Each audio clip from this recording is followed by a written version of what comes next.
கிருபையும் தொடர்ந்திடுதே, நன்மையும் கிருபையும் தொடர்ந்திடுதே. நாதன் இயேசு என்னோடு இருப்பதா, என்னையே அதன் இடலில் தொடரும் எனது வாழ்க்கையே. நன்மையும் கிருபையும் தொடர்ந்திடுதே, நன்மையும் கிருபையும் தொடர்ந்திடுதே.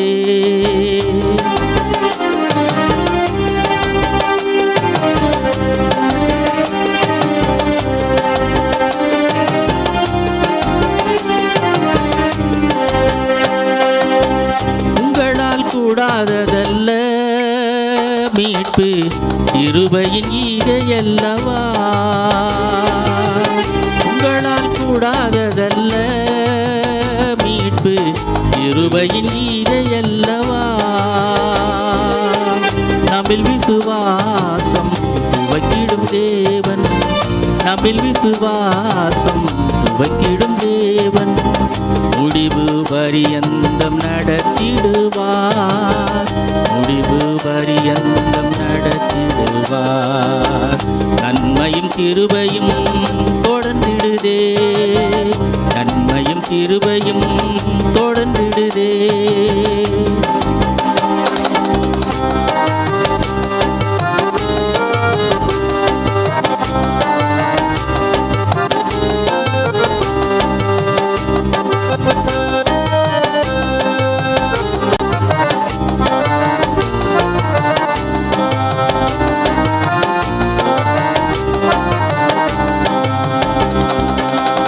அழைத்தவர் உண்மையுள்ளவர், நம்மை முன் குறித்த தேவன் அல்லவா.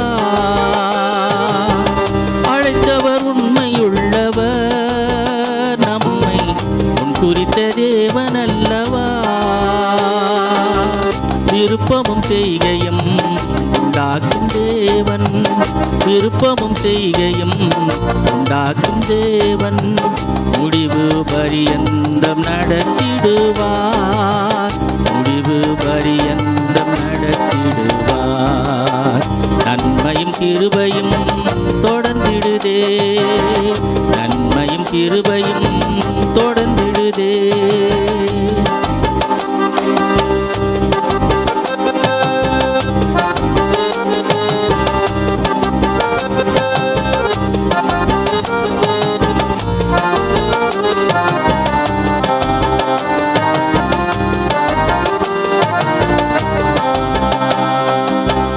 மனுஷரால் கூடாததென்று ஆனால் தேவனால் கூடுமல்லவா. மனுஷரால் கூடாததென்று ஆனால் தேவனால் கூடுமல்லவா. நற்கிரியை துவக்கினார் நம்பிக்கையின் தேவன், நற்கிரியை துவக்கினார் நம்பிக்கையின் தேவன், முடிவு பரியந்தம் நடத்திடுவார், முடிவு பரியந்தம் நடத்திடுவார். நன்மையும் கிருபையும் தொடர்ந்திடுதே, நன்மையும் கிருபையும் தொடர்ந்திடுதே. நாதன் இயேசு என்னோடு இருப்பதா, அவர் கிருபை என்னையே அதன் நிழலில் தொடரும் எனது வாழ்க்கையே. ஜெபம் பண்ணலாமா? நல்ல ஆண்டவரே, நாங்கள் நம்ம துதிக்கிறோம். அருமையான இந்த வேலைக்காக நாங்கள் நன்றி சொல்லுகிறோம். எங்களோடு கூட பேசும் ஆண்டவரை நாங்கள் கேட்கிறோம். எங்களுக்கு நீர் கற்றுத்தாரும் ஆண்டவரை நாங்கள் கற்றுக்கொள்கிறோம். உம்முடைய வார்த்தைகளுக்கு நாங்கள் கீழ்ப்படிய கர்த்தர் எங்களுக்கு உதவி செய்யும். நேசிக்கின்ற இயேசு கிறிஸ்துவின் நாமத்தில் தாழ்மையோடு ஜெபிக்கிறோம் எங்கள் நல்ல பிதாவே, ஆமென். 1 யோவான் 1:5-9 வரைக்கும். இதில் 9வது வசனத்தை நான் வாசிக்கிறேன். நம்முடைய பாவங்களை நாம் அறிக்கையிட்டால் பாவங்களை நமக்கு மன்னித்து எல்லா அநியாயத்தையும் நீக்கி நம்மை சுத்திகரிப்பதற்கு அவர் உண்மையும் நீதியும் உள்ளவராக இருக்கிறார். ஒரு புராண கதை, புராணம்னா உங்களுக்கு தெரியும்னு சொல்லி நான் நினைக்கிறேன். நிஜ கதை அப்படின்றது வரலாறுகளிலிருந்து கதைகள் எழுதுவது. இப்படி நம்முடைய வேதங்கள் பார்த்திங்கன்னு சொன்னால் பரிசுத்தவான்கள் பரிசுத்த ஆவியானவரால் ஏவப்பட்டு அவர்கள் எழுதினார்கள் அப்படின்னு சொல்லப்பட்டிருக்கிறது. இது வேறு. வரலாற்று உண்மைகள் சிலர் எழுதுவாங்க. வேதாகமத்தில் வரலாற்று உண்மைகள் கூட இருக்கிறது. ஆனால் புராணங்கள் அப்படின்னு சொல்லும் பொழுது இது புனைந்து எழுதப்பட்ட கதை. அவனாக புனைந்து அவர்களாக எழுதப்பட்ட ஒரு கதை. அது எப்படி இங்கே பயன்படுகிறது அப்படின்னு சொல்லி கொஞ்சம் நம்ம பார்த்துக்கலாம். கிரேக்க புராண கதை. இது கிரேக்க நாட்டினுடைய புராண கதை. ஆகியஸ் என்ற அரசனிடம் 3000 காளைகளை கொண்ட தொழுவம் இருந்துச்சான். தொழுவம்னா உங்களுக்கு தெரியும், மாடுகள் கட்டி வைத்திருக்கிற ஒரு இடம். அதில் எத்தனை இருந்ததா? 3000 காளைகள் இருந்தது. காளைகள் பசு அது இதெல்லாம் கலந்து தான் இருந்திருக்கிறது. கிட்டத்தட்ட 30 ஆண்டுகளாக அந்த தொழுவம் சுத்தப்படுத்தப்படவே இல்லையா. 30 வருஷமாக அந்த தொழுவம் சுத்தப்படுத்தப்படவே இல்லை. அதனால் என்ன பண்ணார், அந்த நாட்டில் என்ன பண்ணாங்கன்னா, ஒரு எர்குலிஸ் அப்படின்ற ஒரு மிகப்பெரிய பலவான் ஒருத்தன் இருந்தாராம். எர்குலிஸ் அப்படின்னு கேள்விப்பட்டிருப்பீங்கன்னு சொல்லி நான் நினைக்கிறேன். எர்குலிஸ் தெரியுமா உங்களுக்கு? இல்லையா? எர்குலிஸ் பேரே கேள்விப்பட்டது இல்லையா? கேள்விப்பட்டிருப்பீங்கன்னு சொல்லி நான் நினைக்கிறேன். அந்த எர்குலிஸ் ஒரே நாளில் இந்த தொழுவம் சுத்திகரிக்கப்பட வேண்டும் அப்படின்னு சொல்லி அவர்கிட்ட கொடுத்து ஆர்டர் கொடுத்தாங்களாம். ஒரே நாளில் நீ சுத்திகரிச்சிருப்பாத அப்படின்னு சொன்னாங்களாம். அவர் அந்த எர்குலிஸ் என்ன பண்ணாரா, அந்த இடத்த போய் சுற்றி பார்த்தாரா. அந்த தொழுவத்தை சுற்றிலும் பார்க்கும் பொழுது அதனுடைய அளவு 3000 காளைகள் அப்படின்னு சொல்லப்பட்டிருக்கிறதுல அதனுடைய அளவு, அதில் இருக்கிற அசுத்தம், அதில் இருக்கிற துர்நாற்றம், இவைகள் எல்லாவற்றையும் பார்த்து எர்குலிஸ் மலைத்து போனாராம். ஐயோ, இவ்வளோ இருக்கே, எப்படி நான் ஒரே நாளில் இதை சுத்திகரிக்கிறது அப்படின்னு சொல்லி அவர் யோசித்தாராம். மலைத்து போனார் அப்படின்னு சொல்லப்பட்டிருக்கிறது. பிறகு அவர் ஒரு விஷயத்தை கண்டுபிடித்தாராம். என்னென்னா, அந்த தொழுவம் ஆஸ்பியஸ் மற்றும் பெனியஸ் என்ற 2 ஆறுகளுக்கு நடுவில் கட்டப்பட்டிருந்ததா. சரியா? நான் சொல்கிறது உங்களுக்கு புரியுன்னு சொல்லி நான் நினைக்கிறேன். ஆஸ்பியஸ் மற்றும் பெனியஸ் அப்படின்ற 2 ஆறுகளுக்கு இந்த பக்கம் ஒரு ஆறு, அந்த பக்கம் ஒரு ஆறு போகுதுன்னு வச்சிங்களேன், நடுவில் அந்த தொழுவம் கட்டப்பட்டிருந்தது அப்படின்னு அவர் யோசித்து பார்த்தார். அவர் கண்டுபிடித்தார் அதை. அதனால் அவர் என்ன பண்ணியிருக்கிறாரு, தன்னுடைய பலத்தை பயன்படுத்தி இந்த ஆறில் இருந்தும் அந்த ஆறில் இருந்தும் ஒரு வாய்க்கால் ஒன்று வெட்டி நேராக 2 ஆறுகளில் இருக்கிற தண்ணீரும் அந்த தொழுவத்தின் வழியாக ஓடுவதைப் போல அவர் செய்தாராம். தொழுவத்தின் வழியாக பாயபடி அவர் செய்தார். இந்த ஆறுகள் இந்த தொழுவத்தை குறுக்கிட்டது. இதனுடைய தலைப்பு என்னன்னா, மன்னிப்பின் ஆறு. இன்னொரு தலைப்பு நான் என்ன அதுக்கு வச்சிருக்கிறேன் அப்படின்னா, இயேசுவின் குறுக்கீடு அப்படின்னு வச்சிருக்கிறேன். இயேசுவின் குறுக்கீடு. இந்த ஆறுகளினுடைய குறுக்கீடு என்ன அப்படின்னு சொன்னால், இது 2த்துக்கும் வாய்க்கால் வெட்டி அந்த தொழுவத்தில் பாய்ந்து ஓடும்படி அவர் செய்ததுனால ரொம்ப சீக்கிரத்தில் அந்த இடம் மிக சுத்திகரிக்கப்பட்டதான், ரொம்ப நல்லா சுத்திகரிக்கப்பட்டு விட்டது அப்படின்னு சொல்லப்பட்டிருக்கிறது. அப்படியானா இந்த ஆறுகள் குறுக்கிட்டது நிமித்தமாக அந்த தொழுவம் சுத்திகரிக்கப்பட்டது. இது புராண கதை, புராண கதைன்னு தான் நான் ஏற்கனவே உங்களுக்கு சொன்னேன். இது புராண கதையாக இருந்தாலும் கூட நம்முடைய கலாச்சாரங்களின் வாஞ்சியை அது பிரதிபலிக்கிறது அப்படின்னு சொல்கிறாங்க. நம்முடைய கலாச்சாரம்னா என்ன அர்த்தம்? கிறிஸ்தவர்களுடைய கலாச்சாரம். நம்முடைய கலாச்சாரத்தை இது பிரதிபலிக்கிறது அப்படின்னு சொல்கிறாங்க. எப்படி அப்படின்னு சொன்னால், ஆண்டு காலமாக சேர்ந்திருக்கிற அசுத்தங்கள், நம்மளுடைய வாழ்க்கையில் நிறைய அசுத்தங்கள் சேர்ந்திருக்கிறது. இல்லைன்ட்டு நாம் சொல்லிக்கவே முடியாது. நாம் பெருமையாக நினச்சிட்ருக்கோம், நான் ரட்சிக்கப்பட்டிருக்கிறேன், நான் ஜெபிக்கிறேன், அப்புறம் நான் சாட்சி சொல்கிறேன், ஆண்டவருக்கு ரொம்ப பிரியமாக இருக்கிறேன் அப்படின்னு நான் சொல்லிக்கொண்டே இருக்கிறேன். எனக்குள் இந்த பெருமை என்கின்றது எனக்குள்ளே கூடிக்கொண்டே இருக்கிறது. அப்படி எனக்குள் கூடிக்கொண்டே இருக்கும் பொழுது ஒரு எல்லை வருகின்ற அந்த நேரத்தில் பார்க்கும் பொழுது என்னுடைய வாழ்க்கையை நான் திரும்பி பார்க்குறேன். நான் என்ன தான் நான் சொல்லிக்கிட்டு இருக்கிறேன், அது முதல்ல யோசிங்க. என்னுடைய வாழ்க்கையை நான் திரும்பி பார்க்கும் பொழுது எவ்வளவு அசுத்தங்கள் அல்லது எவ்வளவு கழிவுகள், எவ்வளவு துர்நாற்றங்கள் என் வாழ்க்கையில் அமைந்திருக்கிறது அப்படின்னு யோசித்து பார்க்குறேன். சரியா? நான் சொல்கிறது உங்களுக்கு புரியுன்னு சொல்லி நான் நினைக்கிறேன். நான் நல்லா பிரசங்கம் பண்ணலாம், அல்லது ஆண்டவருக்காக நல்லா ஜெபிக்கலாம், அல்லது நல்ல சாட்சி சொல்லலாம். ஆண்டவர் என்னை ரொம்ப நேசிக்கிறாரு அப்படின்னு நான் சொல்லி கொண்டிருக்கலாம். ஆண்டவர் என் வாழ்க்கையில் நிறைய காரியங்களை செய்து முடிக்கிறார் என்று சொல்லி ஒருவேளை நான் சொல்லலாம். அப்படி நான் சொல்லிக்கொண்டே இருக்கும்பொழுது எனக்குள் ஒரு பெருமை என்கின்ற ஒரு செயல் எனக்குள்ளே வந்து விடுகிறது. அப்படி அது வந்து விடும் பொழுது கொஞ்சம் காலங்கள் கழித்து என்னுடைய வாழ்க்கையை நான் திரும்பி பார்க்கிறேன். என் வாழ்க்கை முழுவதும் பார்த்தீங்கன்னா அசுத்தங்களும் கழிவுகளும் துர்நாற்றங்களும் நிறைந்திருக்கிறது அப்படின்னு அங்கே நமக்கு சொல்லப்பட்டிருக்கிறது. உண்மைதான். அது நான் என்னுடைய வாழ்க்கையை தான் நான் யோசித்து பார்க்குறேன். கிறிஸ்து சிலுவையிலிருந்து வல்லமையான மன்னிப்பின் ஆறு பாய்ந்து கொண்டிருக்கிறது. ஒரு ஆறு ஒன்று பாய்ந்து கொண்டிருக்கிறது. கிறிஸ்துவனுடைய சிலுவையிலிருந்து வல்லமையான ஒரு ஆறு ஒன்று பாய்ந்து கொண்டிருக்கிறது. அது நம் வாழ்க்கையில் குறுக்கிடுகிறது. இப்போ நான் ஏற்கனவே உங்களுக்கு சொன்னேன், நான் நல்லா பிரசங்கிக்கிறேன், நான் ஜெபிக்கிறேன், நான் நல்ல சாட்சி சொல்கிறேன். எனக்குள் அந்த பெருமை என்கின்றது கொஞ்சம் கொஞ்சமாக எனக்குள்ளே வந்து கொண்டே இருக்கிறது. நான் அப்படியாக்கும் இப்படியாக்கும் அப்படின்னு எனக்குள்ளார நானே சொல்லிக் கொள்கிறேன். அப்படி தொடர்ந்து வருகின்ற பொழுது என்னுடைய வாழ்க்கையை நான் திரும்பி பார்க்கிறேன். என் வாழ்க்கையை நான் திரும்பி பார்க்கும் பொழுது இவ்வளோ அசுத்தங்கள் இருக்கிறதா, இவ்வளவு துர்நாற்றங்கள் இருக்கிறதா, இவ்வளவு கழிவுகள் இருக்கிறதா அப்படின்னு நான் யோசித்து பார்க்கும் பொழுது ஒரு ஆறு ஒன்று எனக்கு குறுக்கிடுகிறது. அது ஆறு தான் சிலுவையிலிருந்து வருகின்ற ஆண்டவருடைய இரத்தம். அதுதான் அந்த ஆறு. அந்த ஆறு என்னுடைய வாழ்க்கையில் குறுக்கிடுகிறது. அதனுடைய ஓட்டத்திற்கு முன்னதாக, அந்த சிலுவையிலிருந்து வருகின்ற ஆறினுடைய ஓட்டத்திற்கு முன்னதாக எந்த பாவமும் எந்த அசுத்தமும் நிற்கவே முடியாது அப்படின்னு சொல்லப்பட்டிருக்கிறது. நிற்கவே முடியாதான்.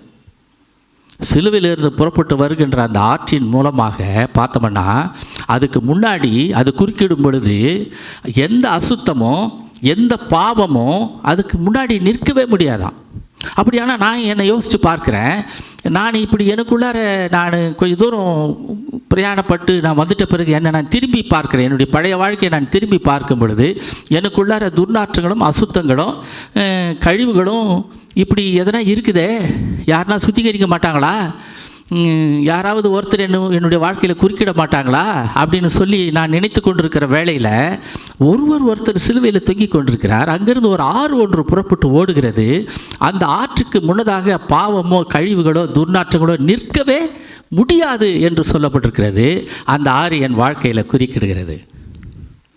என் வாழ்க்கையில் குறுக்கிடும் பொழுது தான் அனைத்து அநீதிகளும் சுத்திகரிக்கப்படுகிறது. அதுதான் 1 யோவான் 1:9 நாம் அப்படி வாசிக்கிறோம். என்னென்னு வாசிக்கிறோம்?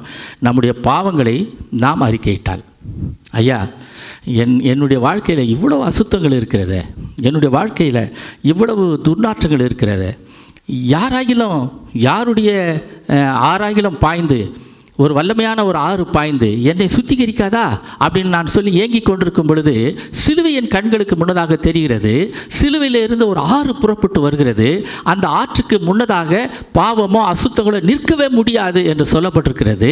என் வாழ்க்கையில் இருக்கின்ற அந்த அசுத்தங்கள் எல்லாவற்றையும் அந்த சிலுவையிலிருந்து பாய்ந்து வருகின்ற ஆறு சுத்திகரித்து விட்டது. சுத்திகரிக்கிறது. எப்பொழுது அப்படின்னு சொன்னால், ஐயா நீ என்னை சுத்திகரியா அப்படின்னு சொல்லும் பொழுது, இயேசுநாதர் சிலுவையில் எல்லாவற்றையும் முடித்து கொடுத்துட்டாருன்னு சொல்லிட்டு நாம் என்ன பண்ணிகிட்ருக்குறோம்? அப்படி அமைதியாக உட்கார்ந்து கொண்டிருக்கிறோம்.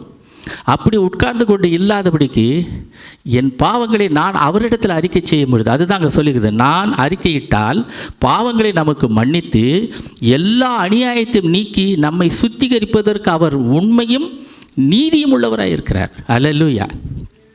அவர் நீதி உள்ளவராக இருக்கிறார், உண்மை உள்ளவராக இருக்கிறார், சுத்திகரிக்கிறதுக்கு அவர் உண்மை உள்ளவராக இருக்கிறார் அப்படின்னு சொல்லப்பட்டிருக்கிறது. லூக்கா 7:47 வாசித்து பாருங்களேன். லூக்கா 7:47 யாராவது ஒருத்தர் வாசிங்களேன். ஆதலால் நான் உனக்கு சொல்லுகிறேன், இவள் செய்த அநேக பாவங்கள் மன்னிக்கப்பட்டது, இவள் மிகவும் அன்பு கூர்ந்தாலே எவனுக்கு கொஞ்சம் மன்னிக்கப்படுகிறதோ அவன் கொஞ்சமாய் அன்பு கூறுவான் என்று சொல்லி, இப்போ ஆண்டவர் போதுங்க. இப்போ ஆண்டவர் என்ன பண்ணுறாருன்னா, சிலுவையிலிருந்து பாய்ந்து வருகின்ற அந்த ஆறு இயேசுநாதர் சிலுவைக்கு போகிறதுக்கு முன்னாடியே அதை நம்ம பார்த்தோம்னா அவர் ஆறாகத்தான் பாய்ந்து ஓடிக்கொண்டிருக்கிறார். அன்றைக்கு இன்னைக்கு என்னுடைய வாழ்க்கையை நான் திரும்பி பார்க்கும்போது சிலுவையிலிருந்து புறப்பட்டு வருகின்ற ஆறு நான் பார்க்கிறேன். ஆனால் ஆண்டவர் இந்த உலகத்தில் வாழும் பொழுதே ஒரு ஆறாகத்தான் ஆண்டவர் இந்த உலகத்தில் வாழ்ந்திருக்கிறார். அப்போ அந்த பெண்ணை பார்த்து ஆண்டவர் சொல்கிறாரு, அதுக்கு முன்னாடி நீங்கள் பார்த்தீங்கன்னா, நான் உன் வீட்டில் பிரவேசித்தேன். 44வது வசனம் பாருங்கள். நீ என் கால்களுக்கு தண்ணீர் தரவில்லை, அவ என் கால்களை நனைத்து தன் தலைமயிரினால் அவைகளை துடைத்தாள் அப்படின்னு சொல்லியிருக்கிறார். துடைத்தாள் அப்படின்னு சொல்கிறார். நீ என்னை முத்தம் செய்யவில்லை, நான் உட்பிரவேசித்தது முதல் என் பாதங்களை ஓயாமல் முத்தம் செய்து கொண்டிருக்கிறாள். ஒன்று தண்ணி கொடுக்கல, நீ எனக்கு அவளே தண்ணி கொடுத்து என் கால்களை கழுவி தன்னுடைய தலைமுடியில் துடைக்கிறாள். என்னுடைய கால்களுக்கு நீ முத்தம் கொடுக்கணும். இதெல்லாம் யூதர்களுடைய பாரம்பரியம். இவ ஓயாமல் முத்தம் கொடுத்து கொண்டே இருக்கிறார்.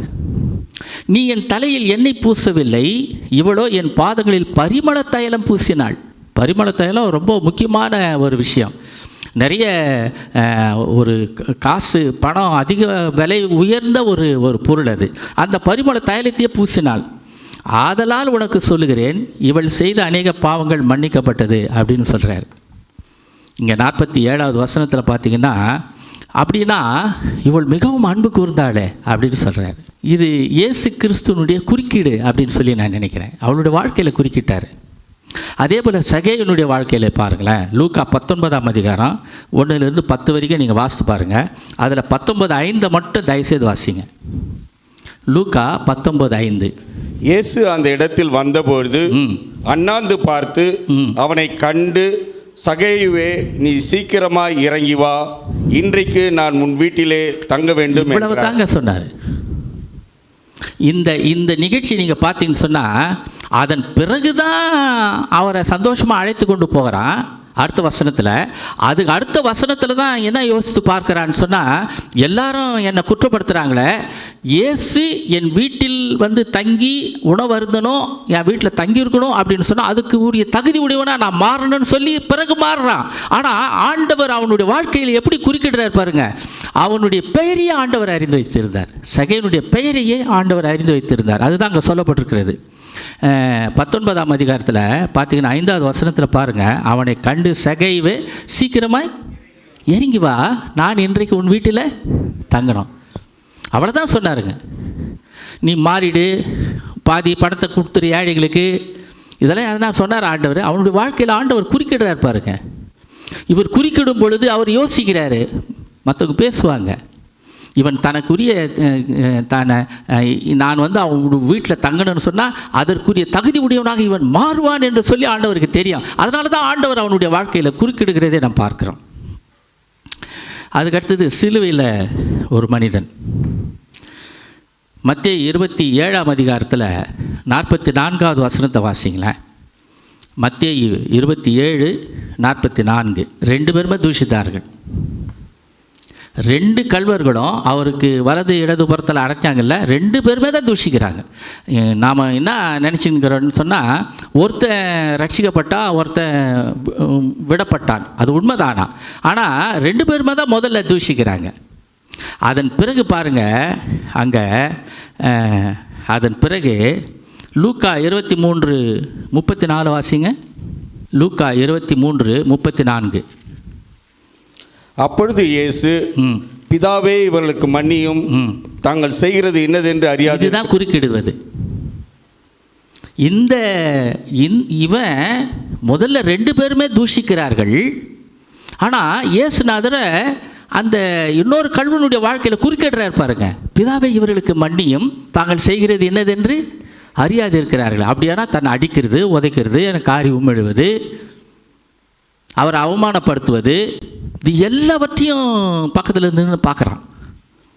பார்த்து இவன் என்ன சொல்கிறான், இவனுடைய மனசு மாறுகிறதே நம்ம அங்கே பார்க்குறோம். ஆண்டவர் அவனுடைய வாழ்க்கையில் குறுக்கிடும் பொழுது அவனுடைய மனசே மாறி போச்சு. என்னடா எவ்வளோ துன்பப்படுத்துகிறாங்க, இவ்வளோ உபத்திரப்படுத்துகிறாங்க, அவர் இப்படி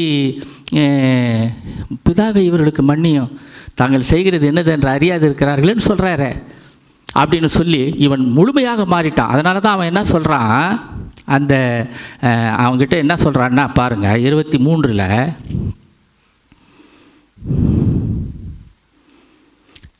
41வது வசனம் பாருங்கள். நாமும் நியாயப்படி தண்டிக்கப்படுகிறோம், நாம் நடப்பித்தவைகளுக்கு தக்க பலனை அடைகிறோம், இவரோ தகாததொன்றை நடப்பிக்கவில்லையே என்று அவனை கடிந்து கொள்கிறான். நீ தேவனுக்கு பயப்படுறது இல்லையா? அதுக்கு முன்னால் பார்த்தீங்கன்னா கடவுளுக்கு நீ பயப்படுறதே இல்லையா? இந்த பயங்களெல்லாம் இவனுக்கு வந்துடுச்சு ஆண்டவர் அவன் குறுக்கிடும் பொழுது. முன்னாடி பார்க்குறோம், ஒரு பெண்ணுடைய வாழ்க்கையில் ஆண்டவர் என்ன செய்கிறாருன்னா எப்படி குறுக்கிடுறாரு அப்படின்னு பார்த்தோம்னா, நீ எனக்கு தண்ணி கொடுக்கல, அவள் தண்ணி கொடுத்தா. அவள் கண்ணீரால் என்னுடைய பாதங்களெல்லாம் வச்சு கழுவினான். பொதுவாக யூதர்களுடைய பாரம்பரியத்தில் பார்த்திங்கன்னா அந்த வழியெல்லாம் நடந்து தான் பெரும்பாலும் வருவாங்க, இல்லைனா கோவேரி கழுதை மேலே வருவாங்க பணக்காரர்களெல்லாம். அந்த தூசு அந்த இதெல்லாம் அவர்களுடைய கால்களை படிந்திருக்கும். அதனால தான் 6 கற்சாடிகள் வெளியில் வைக்கப்பட்டிருந்ததுன்னு சொல்லப்பட்டிருக்கிறது. அந்த கற்சாடிகளில் தண்ணீர் நிரப்பப்பட்டிருக்கும். அந்த அடிமைகள் ஒவ்வொருத்தருடைய வீடுகளிலும் இருப்பார்களாம். அந்த அடிமைகள் தான் என்ன பண்ணுவாங்களாம், வருகின்றவர்களுடைய விருந்தினருடைய கால்களை கழுவார்கள். கழுவின உடனே நுழைஞ்ச உடனே யார் விருந்துக்கு அழைக்கிறார்களோ அவர்கள் பாதங்களில் முத்தமிடுவார்களாம். அவர்கள் பாதங்களில் முத்தமிடுவார்களா. இதெல்லாம் யூத பாரம்பரியத்தினுடைய ஒரு செயல்பாடுகள். இங்கே இவ பாருங்க, இவளுடைய வாழ்க்கையில் ஆண்டவர் குறுக்கிட்டார். நீ கொடுக்கல, அவ கொடுத்தா. நீ செய்யலை, அவள் ஓயாமல் முத்தம் கொடுக்குறா. இப்படி இவளை உயர்த்தி பேசுகிறதை, இவருடைய வாழ்க்கையில் குறுக்கிடுகிறதை நாம் பார்க்குறோம். அதனால தான் அங்கே பார்த்தோம்னா இவள் செய்த அநேக பாவங்கள் இவளுக்கு மன்னிக்கப்பட்டது அப்படின்னு ஆண்டவர் சொல்கிறார். சகேயுனுடைய வாழ்க்கையில் பார்த்தீங்கன்னா, இன்றைக்கி நான் உன் வீட்டில் தங்கணும் அப்படின்னு சொல்லி ஆண்டவர் அவனுடைய வாழ்க்கையில் குறுக்கிடுறாரு. அவனு பின்னால் மாறுவான், போவான், வருவான்றதெல்லாம் அவருக்கு தெரிந்திருந்தாலும் கூட அவனுக்கு எடுப்புலேயே அவனாண்ட சொல்கிற ஒரு வார்த்தை என்னென்னா, அவனுடைய வாழ்க்கையில் என்ன குறுக்கிடுறாருன்னு சொன்னால், நான் இன்றைக்கி உன் வீட்டில் தங்கணும், அவ்வளோதான்.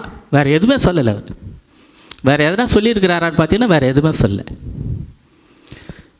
இங்கே பார்த்தீங்கன்னு சொன்னால், சிலுவையில் இருக்கிற அந்த மனிதர்களில் 2 பேருமே ஆண்டவரை தூஷித்தவர்கள் தான். அந்த ஒருத்தனுடைய வாழ்க்கையில் எப்படி குறுக்கிடுறாரு அப்படின்னு சொன்னால், பிதாவை இவர்களுக்கு மன்னியும் அப்படின்னு சொல்லி குறுக்கிடுகிறதை நம்ம பார்க்குறோம். அந்த வாழ்க்கையில் அவர்கள் குறுக்கிட்ட பிறகு, ஆண்டவர் குறுக்கிட்ட பிறகு அவன் அப்படியே கம்ப்ளீட்டாக மாட்டான். உனக்கு கடவுளுக்கு பயப்படுற பயம் இல்லையாடா உனக்கு அப்படின்னு சொல்கிறான். சொல்லிவிட்டு அப்புறம் என்ன சொல்கிறான், நாமும் நியாயப்படி தண்டிக்கப்படுகிறோம் அப்படின்னு அவன் சொல்கிறான். அவர் ஒன்றும் தகாதது ஒன்றும் செய்யலையே. ஏன்னா அந்த மன்னிப்பு கொடுக்கறதுலேயே எல்லாவற்றுமே அதுக்குள்ளார அடங்கி இருக்கிறதை அவனால் பார்த்து கொள்ள முடிகிறது என்று சொல்லி நாம் பார்க்குறோம். கிறிஸ்துக்குள் மிகவும் அருமையானவர்களே, இந்த குறுக்கீடு நம் ஒவ்வொருவருடைய வாழ்க்கையிலும் வரணும். ஏன்னா சிலுவையில் இருந்து இன்றைக்கி நம்மளுடைய வாழ்க்கையில் எப்படி வருதுன்னா, சிலுவையிலிருந்து ஒரு ஆறு பாய்ந்து ஓடுகிறது. அந்த ஆறு நம்மளுடைய வாழ்க்கையில் இருக்கின்ற, அதாவது நம்மளுடைய வாழ்க்கைன்னா, நான் ஏற்கனவே நான் உங்களுக்கு சொன்னேன், நம்மளுடைய வாழ்க்கைன்னு சொன்னால் கிறிஸ்தவர்கள் தான், மற்றவர்களுக்கு நான் சொல்லலை. நம்மளுடைய கிறிஸ்தவர்களாக மாறினவர்களுக்காகத்தான் நான் சொல்கிறேன். ஏன்னா நான் நிறைய விஷயங்கள் இல்லை, என்னை குறித்து நான் யோசித்து பார்க்குறேன். நம்ம நல்லா பிரசவம் பண்ணுறோம், நல்லா பைபிள் வாசிக்கிறோம், நல்லா நல்லா ஜபிக்கிறோம், நல்லா சாட்சி சொல்கிறோம் அப்படின்ட்டு போய்கிட்டே இருக்கிற நேரத்தில் பார்த்திங்கன்னா கொஞ்சம் கொஞ்சமாக என்னை அறியாமலேயே எனக்குள்ளே அந்த பெருமை என்கின்ற ஒரு விஷயம் எனக்குள்ளே வந்துடுது. அப்படின்னு சொன்னால் எல்லாருக்குள்ளே வருது அப்படின்னு அர்த்தம் இருக்குது. அது புரிந்து கொள்ள நீங்கள் அழைக்கப்படுகிறீர்கள். எல்லாருக்குள்ளேயும் அந்த பெருமை என்பது வந்து விடுகிறது. அந்த பெருமை என்கின்றது உள்ளே வந்த உடனே கொஞ்சத்தில் பின்னாடி நான் கடந்து வந்திருக்கிற என்னுடைய பாதையை நான் திரும்பி பார்க்கும் பொழுது எவ்வளவு அசுத்தங்கள் இருக்கிறது, எவ்வளவு துர்நாற்றங்கள் இருக்கிறது, எவ்வளவு கழிவுகள் இருக்கிறது என்பதையும் நான் புரிந்து கொள்கிறேன். அப்போ நான் என்ன யோசிக்கிறேன்னா, யாராவது ஒருவர் என்னுடைய வாழ்க்கையில் குறுக்கிட்டு எனக்குள்ளே இருக்கிற இந்த அசுத்தங்களை கழிவுகளை கழுவ மாட்டார்களா என்று சொல்லி நான் யோசிக்கும் பொழுது சிலுவையிலிருந்து ஒரு ஆறு புறப்பட்டு வருகிறது என்பதை நான் புரிந்து கொள்ள அழைக்கப்படுகிறேன். சிலுவையிலிருந்து ஒரு ஆறு புறப்பட்டு வருகிறது. அதுக்கு முன்னால் எந்த பாவமும் எந்த அழுக்கும் எந்த துர்நாற்றமும் நிற்கவே முடியாது என்று சொல்லப்பட்டிருக்கிறது. அந்த ஹெர்குலிஸ் ரெண்டு ஆறு தேவைப்பட்டுச்சு அவனுக்கு. கிட்டத்தட்ட 30 ஆண்டுகளாக அந்த தொழுவம் சுத்திகரிக்கப்படவில்லை. நம்முடைய வாழ்க்கையில் கூட அப்படி தான்.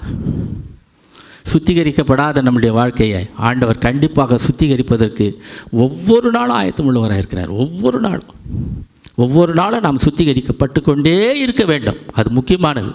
ஒவ்வொரு நாளும் நான் சுத்திகரிக்கிறேன். ஆண்டவரே என்னுடைய வாழ்க்கையில் எதனா இருக்குதா? அதுதான் அந்த 1 யோவான் 1ஆம் அதிகாரத்தில் நாம் வாசிக்கிறோம். 1 யோவான் 1ஆம் அதிகாரத்தில் 9வது வசனத்தில் பார்த்தீங்கன்னா, எல்லா அநியாயத்தையும் நீக்கி நம்மை சுத்திகரிப்பதற்கு அவர் உண்மை உள்ளவரும் நீதி உள்ளவருமாய் இருக்கிறார். அல்லேலூயா. ஆகையினால் நம்மை அவருடைய கரங்களில் அர்ப்பணிப்போம். ஆண்டவரே, நான் எதிர்பார்க்கிற அந்த ஆறு உம்மிடத்துலேருந்து தான் வருது. அதுவும் நீ சிலுவையில் எனக்காக சம்பாதிச்சு கொடுத்துட்டீங்க. அங்கேருந்து புறப்பட்டு வருது அந்த ஆற்றுக்கு என்னை நான் அடிபணிய நான் அர்ப்பணிக்கிறேன். என் வாழ்க்கையில் நீர் குறுக்கிட, உம்முடைய ஆறு குறுக்கிட என்னை நான் அர்ப்பணிக்கிறேன். அப்பொழுது மாத்திரம்தான் நான் சுத்திகரிக்கப்பட முடியும். அப்பொழுது மாத்திரம்தான் நான் சுத்திகரிக்கப்பட்டு ஒரு புதிய மனுஷனாக, ஒரு புதிய மனுஷியாக நான் ஒவ்வொரு நாளும் மாறிக்கொண்டே இருக்க முடியும். ஒவ்வொரு நாளும் நான் மாறிக்கொண்டே இருக்கணும். ஒவ்வொரு நாளும் என்னை மாற்றிக்கொண்டே இருக்கணும். ஒவ்வொரு நாளும் நான் அதில் பாதாளத்தில் விழாதபடிக்கு ஒவ்வொரு நாளும் ஆண்டவர் என்னை தூக்கி தூக்கி தூக்கி கொண்டு போய்கொண்டே இருக்கணும். அழகாக சொல்லுவாங்க. என்ன சொல்லுவாங்கன்னா, ஆடுக்கும் பன்றிக்கும் சொல்லுவாங்க. பன்றி அப்படியே போய் சேத்துல கிடக்கும், ஆனால் ஆடு மட்டும் துள்ளி எழுந்து வந்துடும் அப்படின்னு சொல்லுவாங்க. துள்ளி எழுந்து வந்து என்ன பிரயோஜனம்? கழுவணும் இல்லை. அதை ஆண்டவர் கழுவணும் இல்லை. துள்ளி எழுந்து வந்து மட்டும் என்ன பிரயோஜனம்? நாமெல்லாம் துள்ளி எழுந்து வெளியில் வந்துட்டு பண்ண மட்டும் போதுமா? நாம் கழுவப்பட வேண்டும் அல்லவா? நாம் சுத்திகரிக்கப்பட வேண்டும் அல்லவா? ஆண்டவருடைய ரத்தம் பாய்ந்து ஓடுகிறது. ஜெபம் பண்ணலாமா? ஆண்டவருடைய சமூகத்தில் ஒப்பு கொடுப்போம். நல்ல ஆண்டவரை நாங்கள் நம்ம துதிக்கிறோம், நாங்கள் நம்ம ஸ்தோத்திரிக்கிறோம். உங்களுடைய அன்பின் கரங்களில் எங்களை தாழ்த்துகிறோம், எங்களை நாங்கள் அர்ப்பணிக்கிறோம். அன்றைக்கு ஹெர்குலிஸ் ஆண்டவரே, அன்றைக்கு அந்த தொழுவத்தை பார்க்கும் பொழுது அசந்து போனான் என்று சொல்லி நாங்கள் பார்க்கிறோம். அவ்வளவு துர்நாற்றம், அவ்வளவு அழுக்குகள். ஆனால் 2 ஆறுகளுக்கு நடுவில் அந்த தொழுவம் அமைக்கப்பட்டிருக்கிறது என்பதை அவன் கண்டறிந்து அந்த ஆற்றில் தன்னுடைய பலத்தை கொண்டு 2 வாய்க்கால்களை வெட்டி அதன் வழியாக பாய்ந்து ஓடி வரும்படி செய்யும் பொழுது அந்த துர்நாற்றங்களெல்லாம் கழுவப்பட்டது என்று சொல்லி நாங்கள் பார்க்கிறேன். ஆனால் அன்புள்ள ஆண்டவரே, நாங்கள் எங்களுடைய வாழ்க்கையில் இந்த பெருமை என்ற இன்னும் மற்ற காரியங்கள் எல்லாம் எங்களுடைய வாழ்க்கையில் வந்து கொண்டே இருக்கிறது என்பதை நாங்கள் புரிந்து கொள்கிறேன். ஒவ்வொரு நாளும் நாங்கள் திரும்பி பார்க்கும் பொழுது எங்களுடைய வாழ்க்கையில் இருக்கின்ற அத்தனை துர்நாற்றங்களையும், அத்தனை பாவங்களையும், அத்தனை அழுக்குகளையும் யாராவது ஒருவர் அல்லது ஒரு ஆற்றினுடைய தண்ணீர் எங்களை கழுவி சுத்திகரிக்காதா என்று சொல்லி நாங்கள் இயங்கும் பொழுதெல்லாம் சிலுவையிலிருந்து ஒரு ஆறு புறப்பட்டு வருகிறது என்று சொல்லி நாங்கள் புரிந்து கொள்ள அழைக்கப்படுகிறோம்.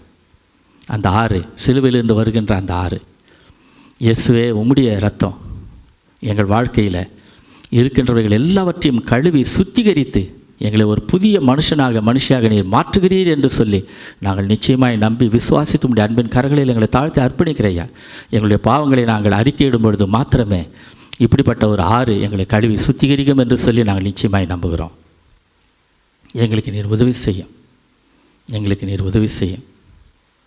நேசிக்கின்ற இயேசு கிறிஸ்துவின் நாமத்தில் தாழ்மையோடு ஜெபிக்கிறவங்க நல்ல பிதாவே, ஆமென்.